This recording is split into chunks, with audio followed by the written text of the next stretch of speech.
Hello, I'm Maura Carley, founder and president of Healthcare Navigation, and today we're launching our first in a series of videos on Medicare. I hope you're telling people about our videos so that they learn more about healthcare coverage. Of course, not everyone needs to know about Medicare, but if you're in your 60s, you need to be thinking about it very seriously. Almost everyone at 65 needs to understand, do I need to be on Medicare? And most people do. So let's just go through different scenarios and talk about Medicare A and B, which we'll devote separate videos to, but Medicare A and B are referred to as original Medicare. They started in 1966. And all parts of Medicare have different rules that we're going to touch briefly on. But we're getting at today planning to be on Medicare. If you're planning to go on Medicare at 65, then you're using your initial enrollment period, which is 3 months before the month of your birthday, and 3 months after your birthday. So let's just go through the scenario so people understand this. Let's say you have individual coverage that you pay for yourself, no subsidy. Can you turn 65 and stay on that individual coverage? Yes, you could, but that's not a good idea, because once you go beyond that period of several months after your birthday, then you've missed your opportunity to get on to Medicare Part B in the order that you should. You have to worry about Medicare Part B because it's the part of Medicare that has premium penalties and rules, and they can be premium penalties for life. Medicare A is not like that. Medicare A is a benefit you've earned by working and paying into Social Security long enough to earn it, or being married to someone who did. So if you have individual coverage that you're paying for yourself, you should be planning to get on Medicare at age 65. If you have individual coverage that is subsidized through the government, you get a premium tax credit, then you also need to plan to get on Medicare at 65. If you have group coverage, it gets a little more dicey.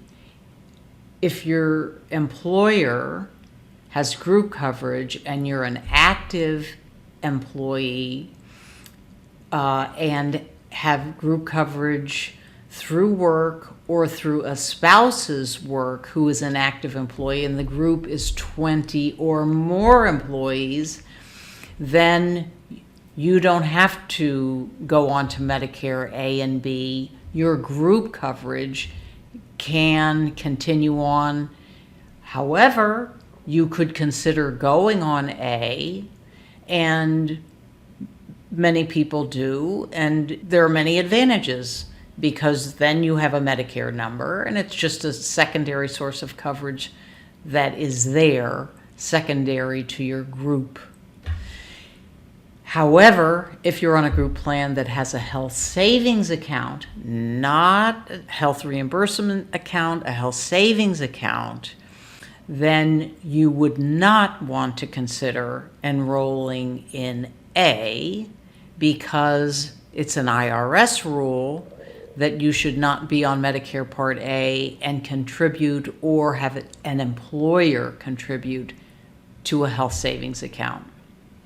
Also, if your group is under 20 employees, then you really need to look carefully at your situation, because the states vary.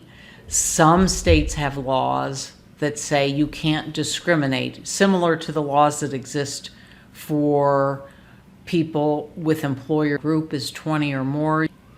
And the law is the employer is not supposed to be able to force you onto Medicare so that they don't have to pay for you anymore, contribute towards your plan. Some states have similar legislation for small groups, and other states are very different, and the groups themselves have language written into their plan documents that say you must be on A and B if you're Medicare eligible. So you need to know what your situation is.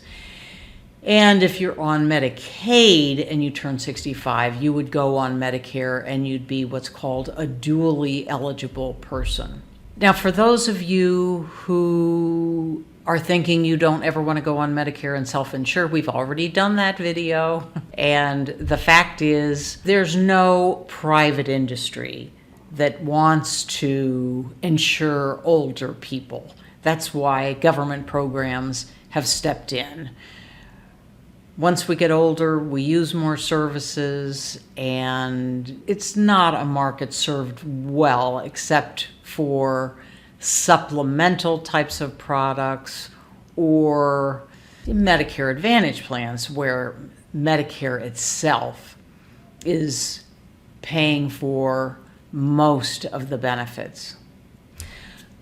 So to summarize, when you're about to turn 65, it's time to be thinking seriously about Medicare. If you're already on Social Security, when you turn 65, you'll just automatically be sent your Medicare card with your enrollment showing effective the first day you're effective for both Parts A and B. And as we discussed before, if you're married to someone with active group coverage and the group is 20 or more, you could opt out of Part B. But again, we're trying to address the issues of most people. Just know there are some people, because of illness or disability, who are able to go onto Medicare prior to turning 65. But the vast majority of Americans do so at age 65. So 65, it's a big birthday. Know what you have to be thinking about. Plan for it in advance, please. And we hope to see you next time. Take care.